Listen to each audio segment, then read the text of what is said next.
I love the resilience of governments and people to look at innovation and disruption as a means to survival. I wish that we could call for different times, but luckily we have some of the most brilliant minds here on stage who are looking at ways to make this world a better place. It wasn't long ago when we called it dual use because we didn't necessarily want to say that it was defense tech, but now everything has become unapologetic, protective, and there was a time when politicians, were very unpopular because they asked for 3% of allocation of their GDP to their budgets, but now everyone's going to 5%, and we're ready. But I wanted to introduce my amazing panelists. We have Jordan Fudge, who is an early investor in Anduril, which is his big defense tech. He was a defense tech investment. He was also an early investor in NVIDIA, caught that just in time. We have, Brontë Hamilton, who's the CFO of Destinus. And then we have Blythe Crawford, who was formerly the Air and Space Warfare Center, but he's going to tell us about the new startup that he's working with. And of course, we have Jacek Siewiera, who is the Secretary of State and head of Polish National Security Bureau. And since we are in your house, I think we'll start with you to talk about how Polish National Security Bureau is rising to the occasion for the moment. So thank you for that, and thank you for organizing a panel at which I can share our perspective from Poland related to the global threat which we witness and which focus on the Central European plane, but in future will affect the global order much broader. And by having said that, more generally, I need to be precise. As a former head of a National Security Council, I can say much more than in the times when I was in the office. One of the most frequently asked questions here in Davos is what Europe can do right now, especially when we can have this discussion about Greenland, to ramp up our industrial base when it comes to the defense and ramp up our cohesive policy about the European identity when it comes to the defense attitude. And the simple answer which I can provide right now, which I couldn't as a military guy in a political position, is that we need more hybrid war. Really, we need more hybrid threats in Europe. Surprisingly, it works like a vaccine. And what is even more important, it works holistically for European understanding of a threat. What I mean is that mostly perception of the threat, especially the Russian one, was focused on the Central European plain and the Nordic states who were bordering Russia. Because it was problem of the countries mostly in a recent history invaded by Russia very frequently. Now in the times when the economical impact of the hybrid activities is quite equally distributed or even heavier in Western Europe, this hybrid threat catalyzes discussion about the defense policy, counter-hybrid measures, perception of a threat, and what Europe has to do jointly to appropriately tackle it. It's the world in which threat was related only with the front line has come to an end. And the longer Putin will put this pressure on the hybrid threat on Europe, the more cohesive policy we will have in Europe as a whole. Right, and with hybrid war, you're looking at things that don't necessarily feel like war, but that they have the outcome of war. And I know, Brontë, with Destinus, that's something that you are really focused on building this front of hybrid war and then also actual war. Do you want to talk about the work that you're doing? Absolutely. So first of all, thank you for having me here, and thank you for being here in your time. And I think Poland has a deep understanding of both the cost of these issues and the decisions that need to be made. So great to be here. Destinus, we do defense tech AI, we do drones and delivery systems, and we also look at autonomy and other tools to leverage there. We are European-based, and we have presence on the ground in Ukraine as well. So hybrid war, and I struggle with this dual use term because I think any capability or technology is dual use at the end of the day. And I also think when you look at hybrid war, and I wrote a thesis on this a long time ago, if you want to go to war, you attack your national information infrastructure, you attack society structures. So societal resilience is conflict resilience. So I think as you look now at what we're developing, and we understand there's an ecosystem here that you need to build in terms of both offensively and defensively, how do you deliver a certain impact? How do you protect against that impact? But you can't do that without the context of the societal resilience behind it. Sorry, it's a short answer to a very complex topic, Robin. Right.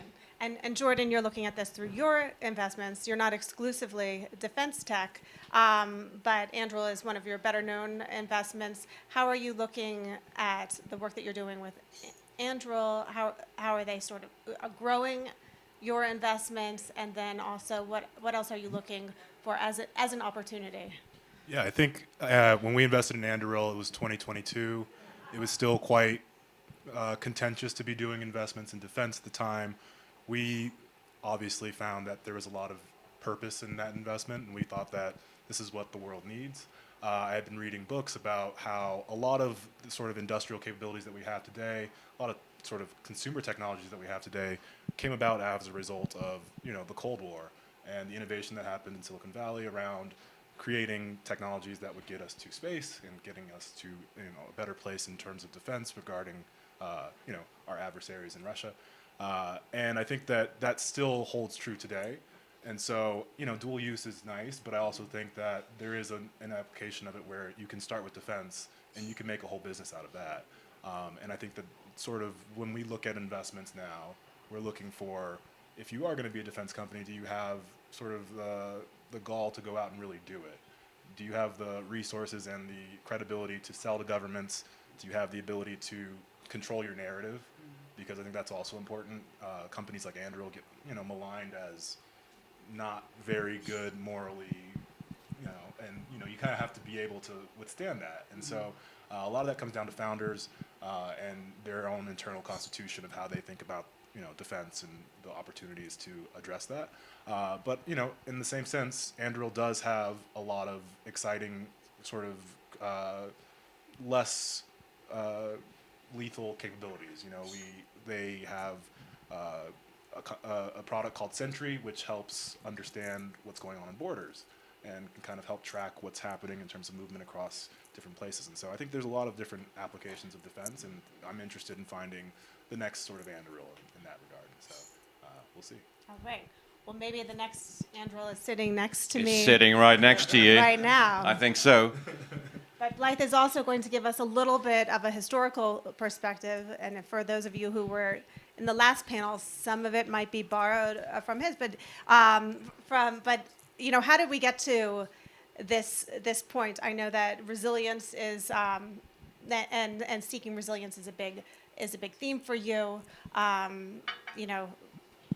All of this, I thought, ended in the Cold War. I remember Winston Churchill said, to live in interesting times. And I was graduating college, and I thought, these are not very interesting times. This is 1998, but don't do the math. 9/11 happened.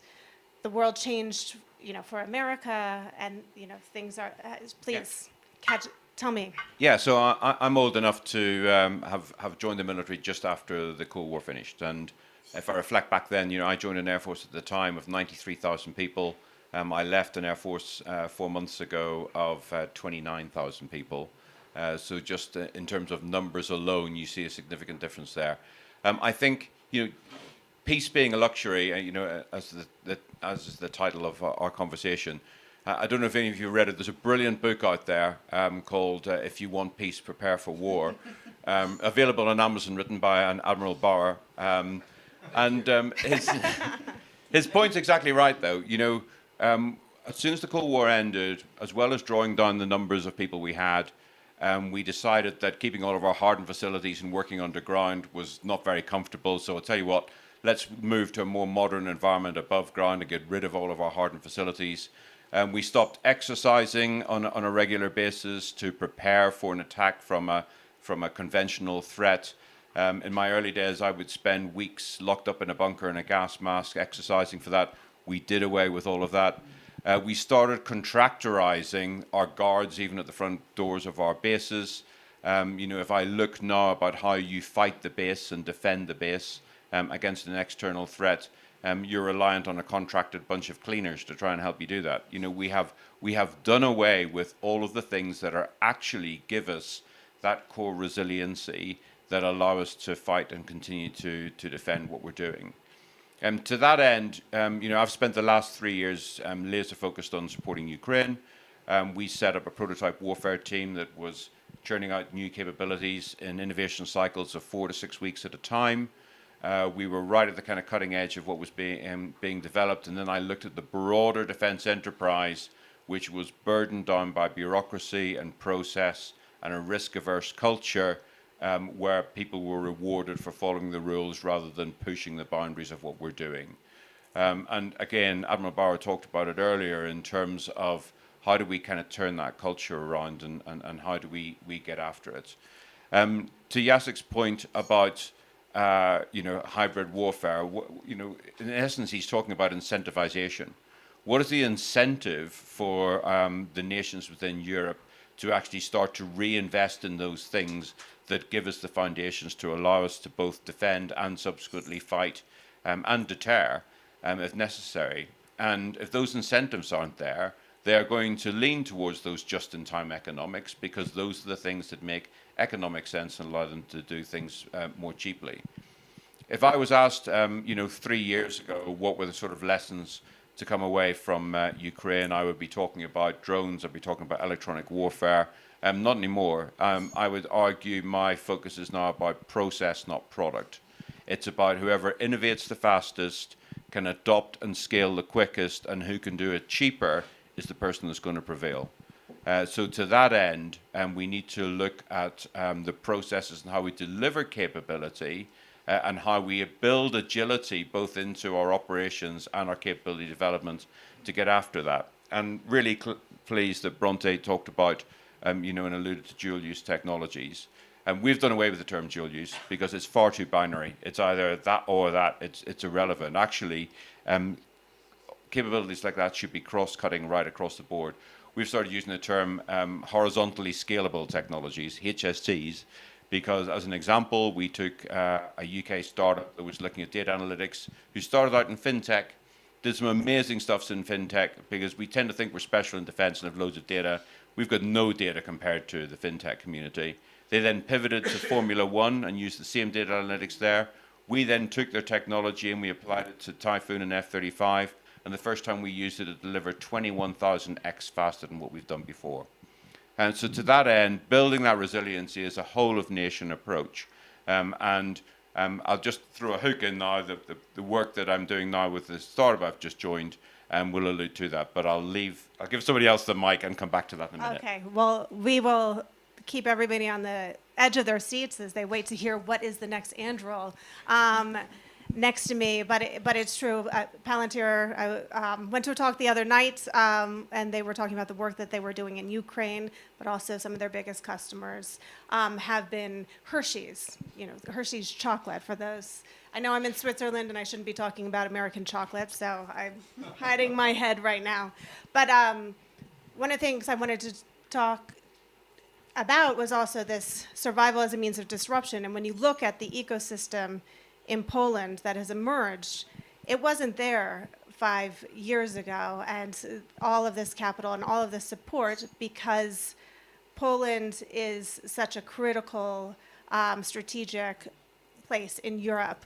How do you look at the support that's coming from the rest of Europe, and what else does Poland need to stand strong? So you are right that This industry 3 or 4 years ago doesn't exist even in Poland, or was very, very stiff and, let's say, ancient even. But the change adds additionally to the growth which Poland has for the last 30 years.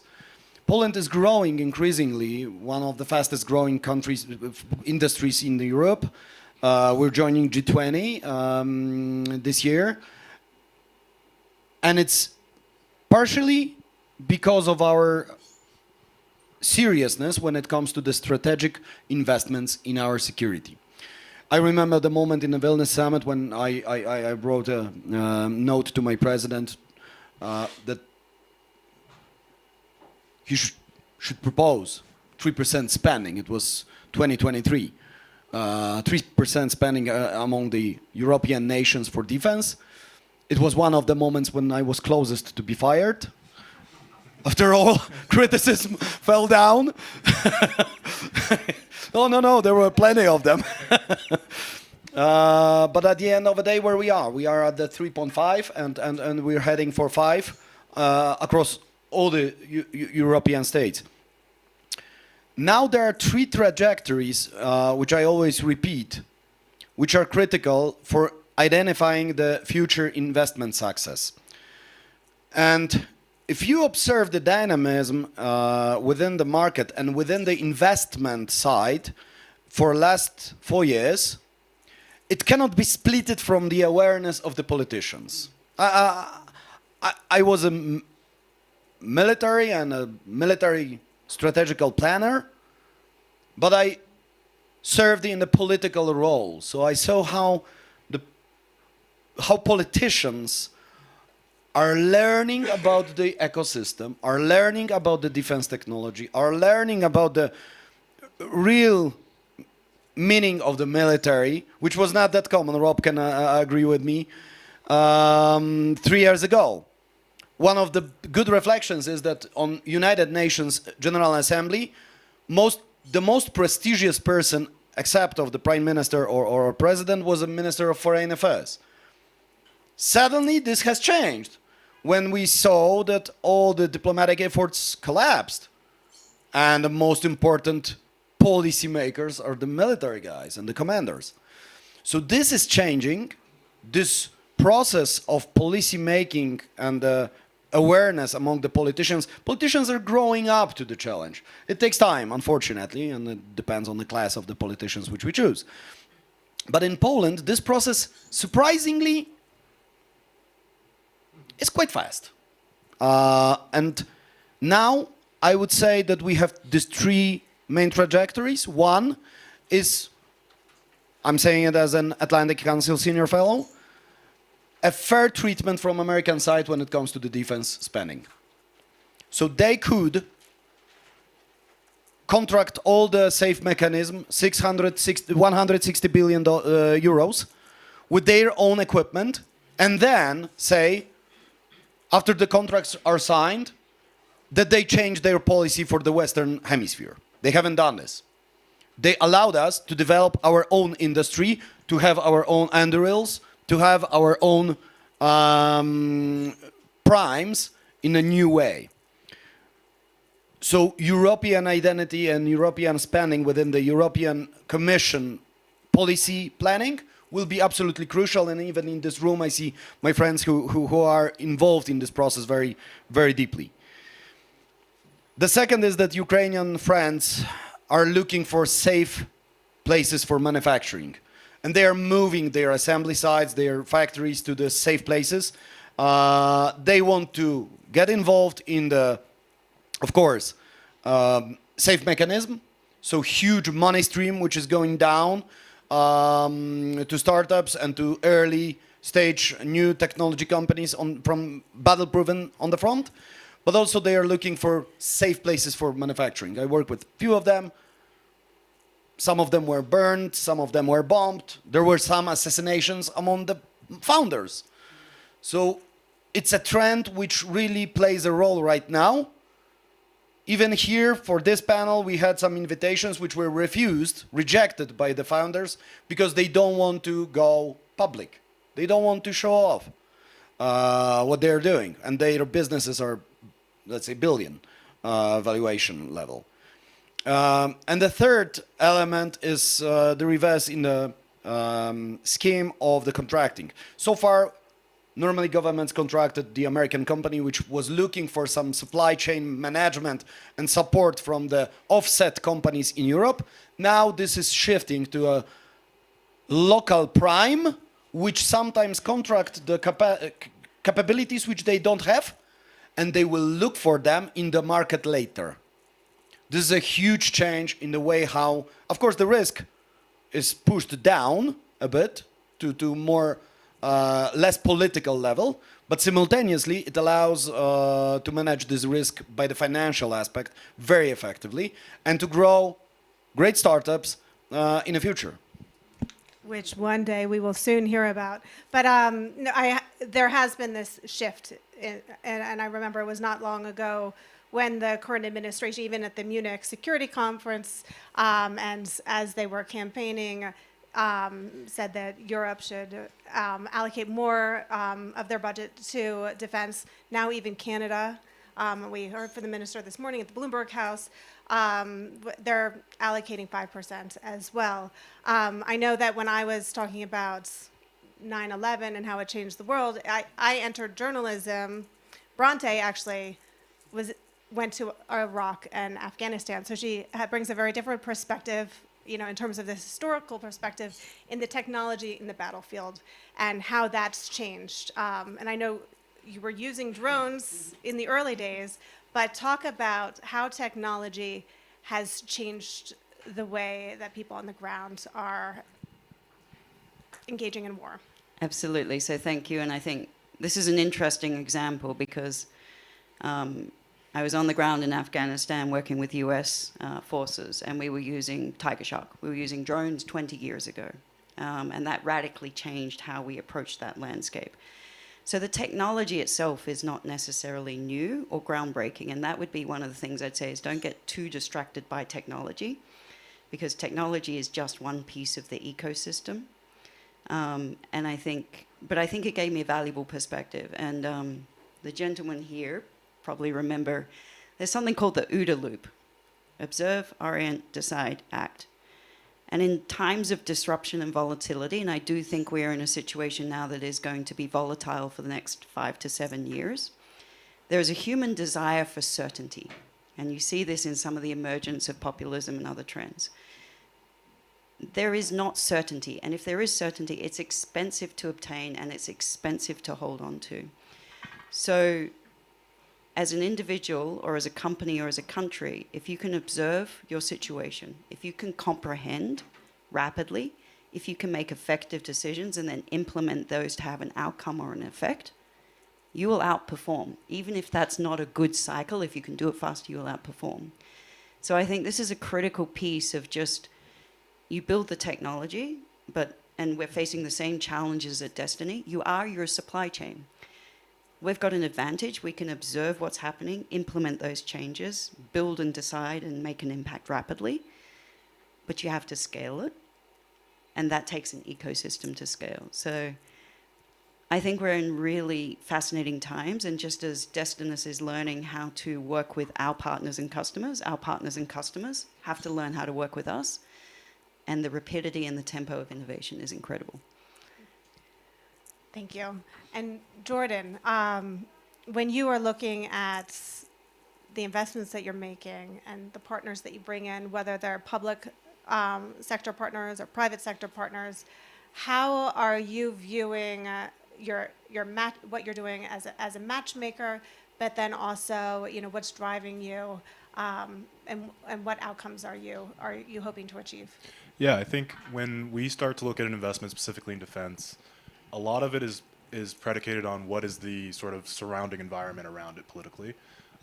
So, for example, if we were to look at something in Poland or sort of any of the states that border Russia, we're looking at how are they spending on defense, what is the sort of uptake of excitement and sort of the diaspora of companies that are kind of being created around the idea of security. And if we see that there's a lot of momentum in that area, that's a good thing for us, because you really can't just do it in a vacuum. It has to have some buy-in from, governments and from people within the security apparatus. So for us, we look at, is there enough tailwinds to help us sort of help the company get over the hump?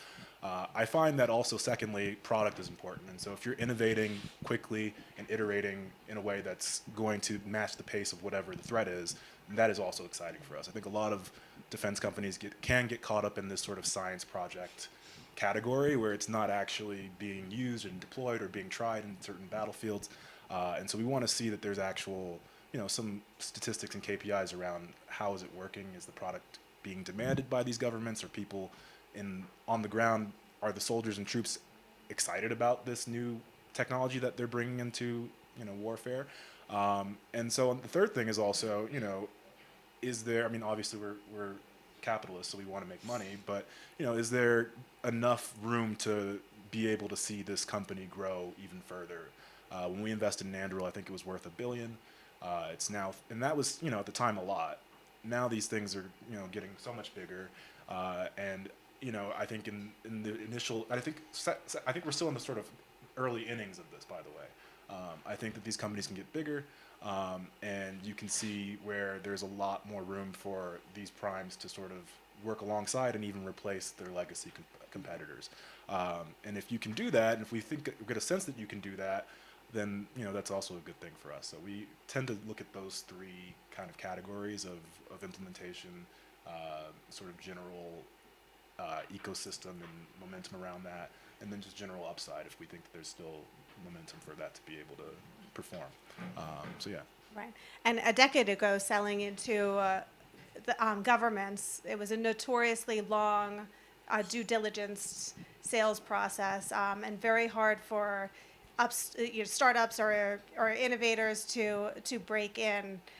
How has that speed accelerated kind of for you and for the customers that your companies are going after? Yeah, I think Anduril was another one of those sort of watershed moments within the defense community where it became clear that if you build it, they will come or they will buy it, essentially. I think that Palmer Luckey was clever enough to realize that, you can't really ask permission to do these things first. You kind of have to just do it. He said, I'm going to build this company and hopefully people in the government will get on board. Obviously, he had alignment. He had great VCs in terms of, certain people within Silicon Valley that were really helpful in terms of promoting him and cheerleading for him. But ultimately, we kind of have to see where,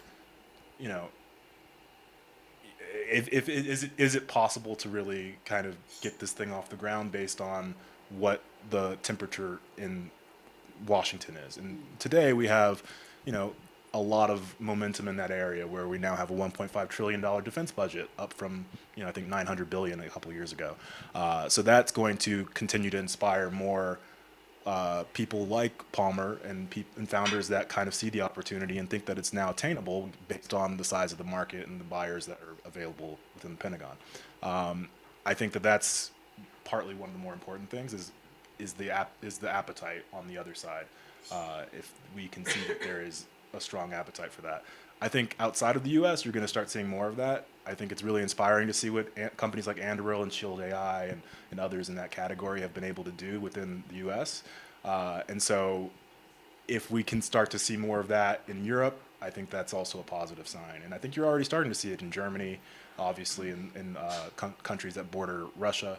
But even the UK, I think, is starting to get the idea that we need to do something about enabling really clever founders to be able to do something about the opportunity to secure our country. Right, and Brontë, I know you're doing a big partnership with Shield AI, but I want Blythe I want to give him a chance because he is building it, and so this is the moment when they're taking it to market to see if they will come. Yeah, exactly. So to kind of build on what Jordan said already, one of the things that so I've been working with Anduril since 2017 in some of that first experimentation around Sentry, as an example, and that problem-centric, user-orientated approach is definitely the way forward, and is what we employed during our prototype warfare work. And when I talked earlier about, we've talked quite a lot about innovation, the speed of innovation, the speed of adoption and the scaling and doing it cheaper. Ultimately, how do we build deterrence and how do we build an industrial base that leverages that? So building and weaponizing our industrial base to create deterrence through our ability to innovate faster, to scale quicker, and to do it more cheaply. And I would argue that the great things done by your Andurils, your Shield AIs, etc., represents what we call Defense 2.0. What we're trying to do is to build Defense 3.0, so to take it to another level. How do we weaponize that entire industrial base? And if we look at the sort of things that have radically changed our lives over the last sort of decade or so, GitHub was a revolution in terms of software development, taking crowdsourced capability and being able to create algorithms effectively overnight. Amazon Marketplace was a revolution in terms of how you did your shopping. Companies like Uber leveraged spare seats in cars. Airbnb did spare beds in bedrooms. What about leveraging any sort of excess capacity in the manufacturing market? So that's what we're trying to do there. And then Netflix took us from going down to Blockbusters and picking a VHS off a shelf, I'm old enough to remember those, and turning the whole thing into a digital customer experience. It changed all of those things. So what we're trying to build at Tiberius Aerospace is a platform called Grail. That platform called Grail is going to take the special sauce of each of those elements and create a marketplace, a platform on which hundreds and hundreds of SMEs are spirally developing against blueprints for weapon systems in a GitHub-style fashion to deliver capability in hours and days rather than months and years. And then when one of them get a contract, we leverage the thousands of manufacturers who are on there so that Bob and his 20 machinists who were making motorcycle parts yesterday can be making parts for drones tomorrow. We've then built a compliance, Grail compliance layer using LLMs and agentic AI to navigate through the bureaucracy and process which kills startups in terms of trying to break into defense today. And then the top layer is around Grail lethality, where we have quantified lethality for the warfighter. So instead of declaring our lethality in terms of numbers of platforms and systems, we've gone to an effects-based approach where we've put some metrics behind what lethality actually means. This is not just going to change the way that we develop capability, it's going to revolutionize the entire defense ecosystem, and it's also going to change the way that we fight in the future as well. And we've started developing some of our own weapon systems to do that. They look very Silicon Valley-esque. We've got a 155mm shell that looks like an Apple product. And it goes 150 kilometers rather than 45 kilometers. It's guided, it runs on diesel, and you put the coordinates in using a QR code.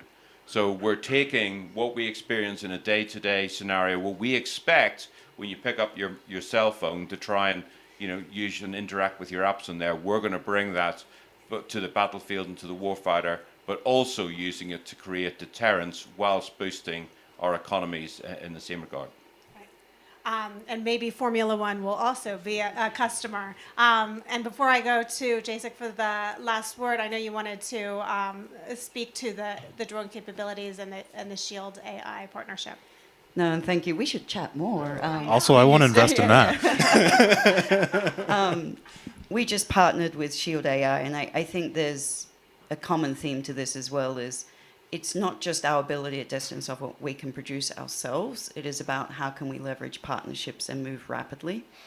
And I think the bywords there are also trust and credibility, right? This doesn't go away just because this situation is more volatile. I think that's even more important. So how do you work at pace to integrate other companies that are also in a startup or scale-up stage and really do that effectively without losing momentum with your own company and fall under the bureaucratic weight? And I think the other final piece I'd just say, in an age of disruption is leadership. How do we do this with the right level of governance? These are new areas of risks. These are poorly defined risks if we talk about autonomous objects deployed into a conflict space, if we talk about even a defense perspective of that, and some of the different surveillance aspects of that as well. So how do we bring the right level of governance and responsibility without slowing down this innovation tempo? And I think that's a question we'll spend a lot more time on. Thank you, and I don't want to put anyone out of business, but I know Jacek, Poland is their economy has been transformed by this moment. The country has really risen to the occasion. At the end of the day, you were also a doctor, or that I guess in the beginning of the day. So, as a doctor who's looking at the prognosis of of this world as your patient, what do you hope for it, and what will happen to all of this when we do achieve peace as a luxury once again, or will that day ever come? So I believe that yes, finally we will achieve a peace, and once again in the history it will be for some time, but it won't be soon. Right now we are in a moment when the escalation hasn't come yet to the point in which it can be a breaking point. The global conflicts always appear when all the players are convinced that they are positioned for success.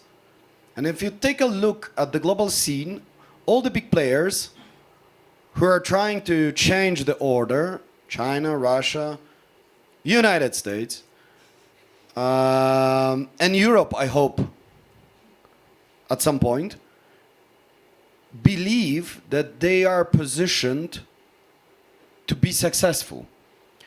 As long as this perception will last, we will be on the trajectory to escalation. And the resources which will be supporting this war effort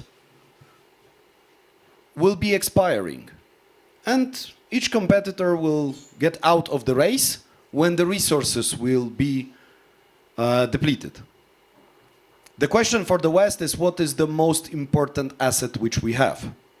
Some will say data, some will say energy. My answer as a doctor, thank you for bringing this, is that You did compare everything to a vaccine as well. Yes, that's true. And the answer for the critical asset is the human factor. So number of citizens and the quality of those citizens, the intellectual power behind them, especially in the times of artificial intelligence. Because the access to knowledge will be quite broad. The access to wisdom will be scarce. The problem is that demography is playing against the Western Hemisphere. And what I believe... The older, the wiser. That's true to some extent. They say. That's true to some extent. Until the moment when they go to the doctor. But at the end of the day, I believe that defense industry is one of the biggest sectors, now very vibrant, beneficial, good train to catch. But the real topic will be the focus on protection of human life, especially in the hybrid world. And it will be globally scalable, globally needed, because the real value will be hidden in the human factor. And we still don't perceive resilience and counter-hybrid life protection as a sector in the business. This will have to change, and this will be another pretext for another great startups. Another conversation. We also probably didn't talk enough about AI and how it's being used in warfare, but we will leave it there, and I'm sure they will have another panel on that. Thank you so much to everyone, and I hope to see you all again, and you. Thank you very much. Dziękuję. Thank you very much.